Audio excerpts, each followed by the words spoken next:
अभी हम लोग ज्योग्राफी में चर्चा करेंगे धात्विक खनिज यानी लौह, जिसको हम लोग अपना देहाती भाषा में लोहा कहते हैं।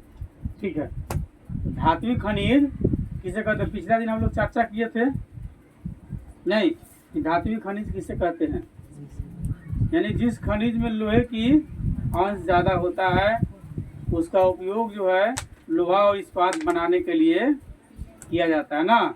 सब धात्विक खनिज ना होता है। धात्विक खनिज कठोर होते हैं, चमकीले होते हैं, ये प्रायः आग्नेय चट्टान में मिलते हैं। इन्हें पीट पीट कर तार बनाया जा सकता है। ये पीटने पर भी नहीं टूटते हैं, जैसे आप लोग नहीं, आप लोग पकिया लोहा नहीं है। आप लोग ऐसा लोहा है ना, एक हाथ से इधर बल्ब पकड़िएगा, एक हाथ से उधर बिजली का वायर पकड़िएगा तो बल्ब जल जाएगा, नहीं जलेगा? जल जाएगा। मानव के शरीर में लोहा नहीं, उसी को ना अंग्रेजी में कहते हैं आयरन। आयरन की कमी से, आयरन की कमी के कारण क्या होता है? कमजोरी हो जाएगा। आयरन जब कम हो जाएगा तो खून अपने आप घट जाएगा शरीर में, ठीक है ना। अधिकतम तो महिलाओं को आयरन की गोली दी जाती है, खून की शरीर में कमी नहीं हो। आयरन को हिंदी में क्या कहते हैं? लोहा। लोहा का टैबलेट खाता है। ठीक है, तो धात्विक खनिज पर हम लोग चर्चा करेंगे। धात्विक खनिज क्या होता है आज पुनः हम लोग चर्चा कर लिए कि धात्विक खनिज को गलाने पर धातु ही प्राप्त होता है। ये कठोर और चमकीले होते हैं। यह प्रायः आग्नेय चट्टान में मिलते हैं। इन्हें पीट पीट करके तार बनाया जा सकता है। पीटने पर भी ये नहीं टूटते हैं, उसी का नाम लोहा है, यानी धातु है। लोहा के अलावा और चीज भी है, निकिल भी है। तो लौह अयस्क में आपका जैसे लौह अयस्क, मैग्नीज, क्रोमाइड, पाइराइट, निकिल आदि धात्विक खनिज के अच्छे उदाहरण है। ये अधिक उद्योग के आधार होते हैं। इसके बगैर उद्योग नहीं चलेगा, इसके बगैर फैक्ट्री नहीं चलेगी। ठीक है, लौह अयस्क अब क्या है? तो लोहा आधुनिक सभ्यता की रीढ़ है।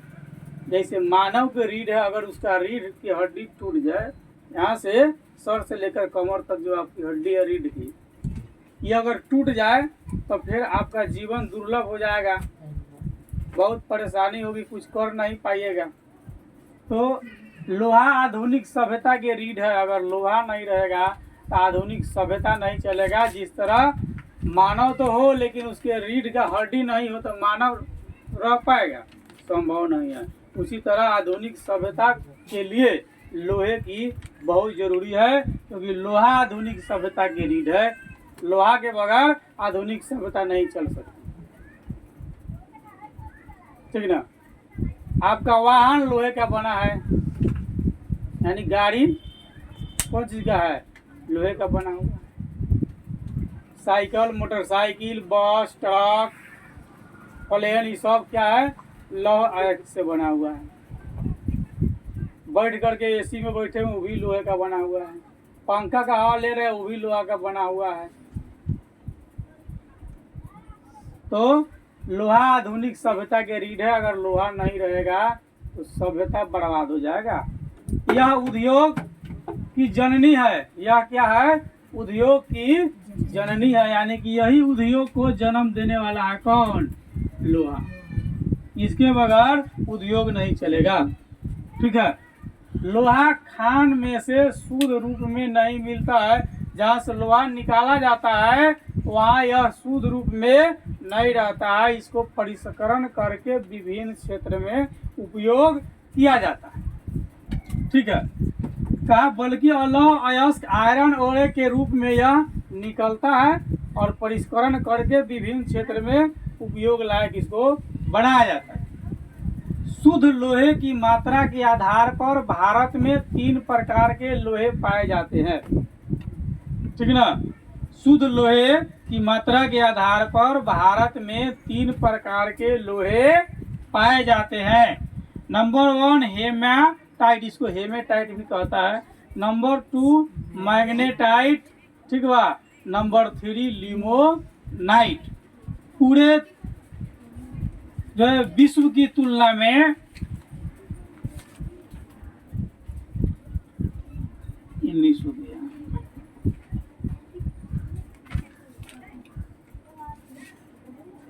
पूरे विश्व की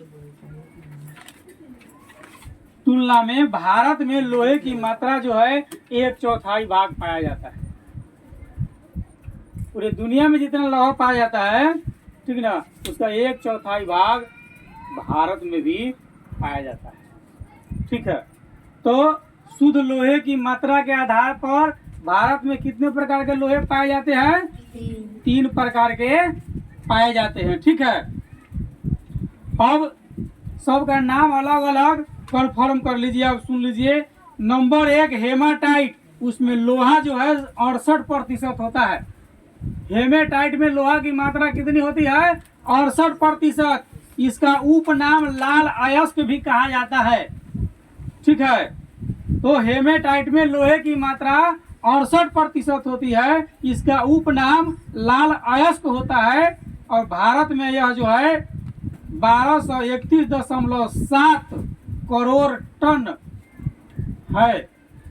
भारत में जो है हेमाटाइट 1231.7 करोड़ टन भंडार है भारत में हेमेटाइट लोहे का। हेमेटाइट लोहे का भंडार भारत में 1231.7 करोड़ टन है। ठीक है, तो हेमेटाइट में लोहे की मात्रा 68% होती है। हेमेटाइट का उपनाम लाल अयस्क होता है। दूसरा है मैग्नेटाइट। मैग्नेटाइट में लोहे की मात्रा 60% होती है। मैग्नेटाइट में लोहे की मात्रा कितनी होती है? 60% होती है। इसका उपनाम काला अयस्क है। यह भारत में 54 करोड़ टन है। भारत में जो है मैग्नेटाइट लोहे का भंडार 54 करोड़ टन है। तीसरा आपका लिमोनाइट, इसमें लोहे की मात्रा जो है 40% होती है। इसका उपनाम पीला अयस्क होता है। यह जो है परीक्षणाधीन, अभी तक निश्चित नहीं हो पाया है कि भारत में कितना पाया जाता है। ठीक है, तो हम लोग देख लिए कि शुद्ध लोहे की आधार पर भारत में 3 प्रकार की लोहे पाई जाती है। हेमाटाइट जो 68% लोहा होता है, इसका उपनाम लाल अयस्क होता है। यह भारत में 1231.7 करोड़ टन है। ठीक है, मैग्नेटाइट, इसमें लोहे की मात्रा 60% होती है। यह भारत में 54 करोड़ टन के रूप में, यानी कि इसका भंडार 54 करोड़ टन है। ठीक है, और तीसरा है लिमोनाइट। अभी तक इसका निश्चित नहीं हो पाया है कि यह कितना पाया जाता है, लेकिन यह भी पर्याप्त मात्रा में है। पूरे दुनिया में जितनी लोहा है उसके अनुसार से भारत 1/4 लोहा अपने भंडार में सुरक्षित रखा है। यानी कि भारत के पास जो लोहा है पूरी दुनिया की तुलना में 1/4 भाग भारत के पास भी लोहा है। ठीक है, अगर पूरे दुनिया में मान लीजिए अगर 100 टन होगा तो भारत 25 टन अकेले रखते हैं। यानी कि 1/4 भारत के पास लोहे की मात्रा है। ठीक है,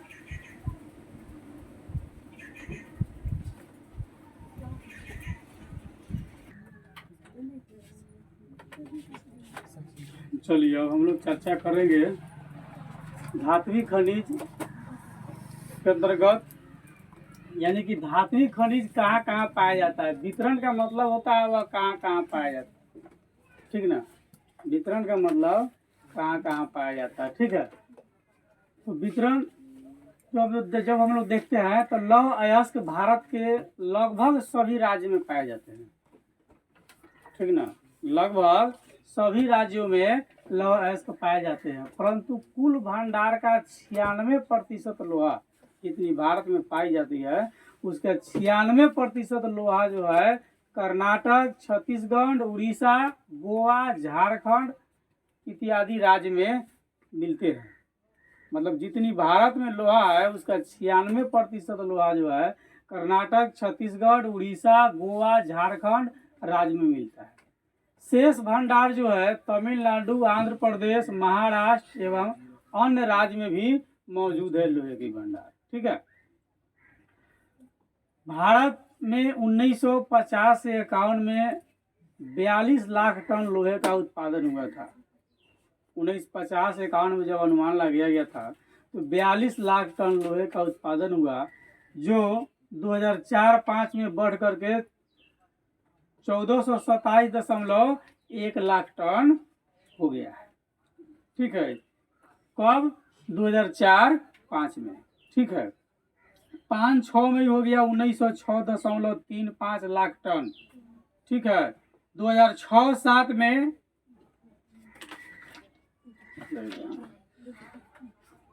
और बढ़ गया। ठीक है। ऐसे और अधिक हो गया। ठीक है। कर्नाटक यह भारत का 1/4 भाग लोहे का उत्पादन करता है। यहाँ बेल्लारी, हॉस्पेट, सुदूर चिकमंगलपुर जिला, बाबा बुदन, कालाहांडी, केमनगुड़ी की पहाड़ी क्षेत्र में जो है लोहे की अनेक खानें मिलती है। उसके बाद छत्तीसगढ़, यह देश का दूसरा लौह उत्पादक राज्य है जो देश का करीब 20% लोहे का उत्पादन करता है। इसका क्षेत्र है दांतेवाड़ा जिले का बौलाडीला और दुर्ग जिला के डल्ली और राजहारा प्रमुख उत्पादक क्षेत्र है जहाँ से लोहा पर्याप्त मात्रा में मिल जाता है। ठीक है। उसके बाद है छत्तीसगढ़ में और हमको चर्चा करना है कि यहाँ से लोहे का निर्यात होता है। यह जापान को लोहा बेचता है। ठीक है। एक स्थान है विशाखापट्टनम। ठीक है। विशाखापट्टनम ये बंदरगाह है जहाँ से जापान को निर्यात करता है लोहा। कौन? छत्तीसगढ़। निर्यात का मतलब बेचना होता है। ठीक है। उसके बाद उड़ीसा में है तो उड़ीसा देश का 19% लोहा उत्पादन करता है। जितना भारत में उत्पादन होता है उसका 19% जो है उड़ीसा उत्पादन करता है। यहाँ की प्रमुख खाने जो है गुरु महिसानी, बादाम पहाड़ या उसको मयूरगंज एवं किरू इत्यादि क्षेत्र है। ठीक है। उसके बाद में गोवा में तो गोवा देश का चौथा बड़ा लौह उत्पादक राज्य है तथा देश का 16% लोहा यहाँ से प्राप्त होता है। यहाँ की प्रमुख खाने शाहक्वालिम, संगयूम, क्यूपेम, सतारी, पोंडा एवं बियोलिम में स्थित है। यहाँ के मणमा गांव पतन से लोहा का निर्यात किया जाता है। यह भी दूसरे देश को बेचता है। अब आइए झारखंड में। ठीक है। पूर्वकालिक बिहार का क्षेत्र। ठीक ना। वर्तमान में झारखंड। तो झारखंड देश का 5वां बड़ा लौह अयस्क उत्पादक राज्य है। जितना पूरा देश करता है उसका 5वां भाग झारखंड भी करता है और 15% अधिक लोहे का उत्पादन यह करता है। यहाँ के पूर्व एवं पश्चिम सिंहभूमि, सरायकेला, पलामू, धनबाद, हजारीबाग, लोहरदगा तथा रांची मुख्य उत्पादक जो है जिला है। यानी यहाँ का लोहे का मुख्य उत्पादक क्षेत्र कौन कौन है? सिंहभूमि, सरायकेला, पलामू, धनबाद, हजारीबाग, लोहरदगा, रांची झारखंड की राजधानी है। यहाँ ये क्षेत्र जो है मतलब प्रमुख रूप से झारखंड में लोहे का उत्पादन करता है। उसके बाद आप आ जाइए महाराष्ट्र। महाराष्ट्र में लौह अयस्क की खाने चंद्रपुर, रत्नागिरी, भंडारा जिले में स्थित है। आपसे ऑब्जेक्टिव क्वेश्चन हो जाएगा कि बताइए रत्नागिरी किस राज्य में है? ठीक है। चंद्रपुरी किस राज्य में है? किस कार्य के लिए प्रख्यात है? तो लौह उत्पादक। आंध्र प्रदेश में भी है। आंध्र प्रदेश के करीमनगर, वारगल, कुरनूल, कडप्पा आदि जिले लौह अयस्क उत्पादन के लिए प्रमुख है। जबकि तमिलनाडु की तीर्थमलाई पहाड़ी एवं यदपल्ली जिसको अभी नीलगिरी कहते हैं क्षेत्र में लोहे की भंडार पर्याप्त मात्रा में। ठीक है, कल हम लोग चर्चा करेंगे मैग्नीज अयस्क के बारे में। ठीक है।